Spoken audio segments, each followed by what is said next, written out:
పెట్టు.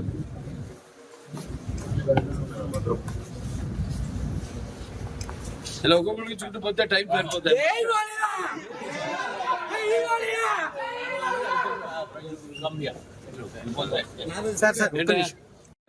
ఇప్పుడు కడివి నీరుగానే ఈ వర్ష ప్రభావం వల్ల కురిసిన వర్షం వల్ల ఎంతో మన జనజీవనం అంతా అతలాకుతలం అయిపోయింది. ఇక్కడ ఈ ప్రాంతం అంతా కూడా విజయవాడ అటు గుంటూరు.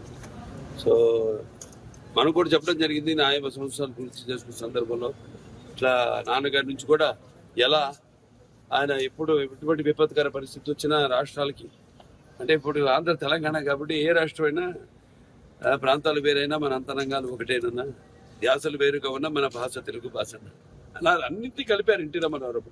ఓ ప్రాంతానికి ఆపత్తి వస్తే ఇంకో ప్రాంతం వాడిని దాంట్లో భాగస్వాములు చేయడం, అదే ఇదంతా అంతా ఒకటే, ఒక ఉమ్మడి కుటుంబం, వసుదైక కుటుంబం, అంతా అన్నదమ్ములం అన్న అందరిని ప్రభావితం చేసి వాళ్ళని అందరినీ ఆదుకునేలా, అలాగే మేము కళాకారులు ఆయన్నే ఆదర్శంగా తీసుకుని అప్పటి నుంచి అంటే నేషనల్ డిఫెన్స్ ఫండ్ కానివ్వండి, లేకపోతే మన ఉప్పెన కానివ్వండి దివిసీమలో, లేకపోతే మన వేరే రాయలసీమ క్షామ నివారణ కోసం అయితేనేమి ఆయన అప్పుడు జోలి బట్టి మిగతా ప్రాంతాలన్నీ తిరిగి ఆయన అడుక్కోవడం జరిగింది డబ్బు. అలా అందరిలో కూడా మన తెలుగు వాళ్ళకి ఒక ప్రత్యేకత, అందరినీ ఒక ఎటువంటి మనకు భేదాలు ఉన్నా అవన్నీ కూడా అంటే మేము ఉంటాం యూనిటీ డైవర్సిటీ, అంటే పార్టీలకు కానీ ఎటువంటి కులాలకు కానీ ఎటువంటి లేకుండా అందరం వాళ్ళ సోదరులకి, వాళ్ళ పక్కింటి వాళ్ళకి, వాళ్ళ బంధువులకి జరిగిన నష్టంలా భావించి ఎప్పుడు ఎల్లప్పుడు. అలాగే చంద్రబాబు నాయుడు గారు, మా కళాకారులు అందరూ స్పందించారు. వాళ్ళ సిద్ధు జొన్నలగడ్డ గారు అయితేనేమి, లేకపోతే ప్రో విశ్వసేన్ గారు అయితేనేమి, అలా చాలా మంది నటులు ఎవరికి వాళ్ళు షూటింగ్లో వాళ్ళ పనులు ఉంటారు.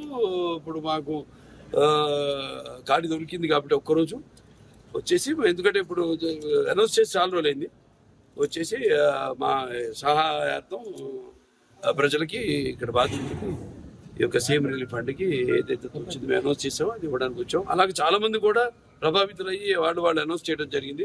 వాళ్ళు తిరిగి సమయంలో వాళ్ళు వచ్చి తప్పకుండా వాళ్ళు ఇచ్చి వెళ్తారు. వాళ్ళు ఏదైతే ఇద్దాం అనుకున్నారో, ఏదైతే వాళ్ళు ప్రకటన చేశారు. అయినా ఇది లేనిపోని రచ్చ చేసి ఈ పేర్లు ఎందుకు లేని పేర్లు ఎత్తడం కూడా అనవసరం. ఏదో ఎంత హాస్యాస్పదం అంటే ప్రభుత్వం సృష్టించిందట ఈ వరదకి, అంతకంటే హాస్యాస్పదం అంటే దీనికి అదే వాళ్ళ గురించి ఏం మాట్లాడాలి మాకు తెలియదు. మనకు తెలుసు వాళ్ళ గురించి ఏం మాట్లాడాలో, ఏం మాట్లాడకూడదు. అది దీంట్లో సహాయం అందించిన చాలా మంది ఉన్నారు.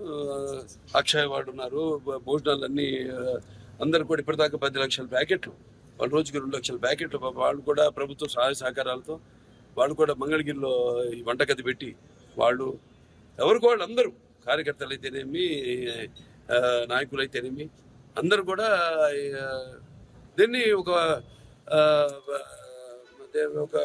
విపత్తు దీని కింద కెలామిటీ కింద కేంద్ర ప్రభుత్వం దాన్ని గుర్తించి సహాయ సహకారాలు అందిస్తుంది ముందు.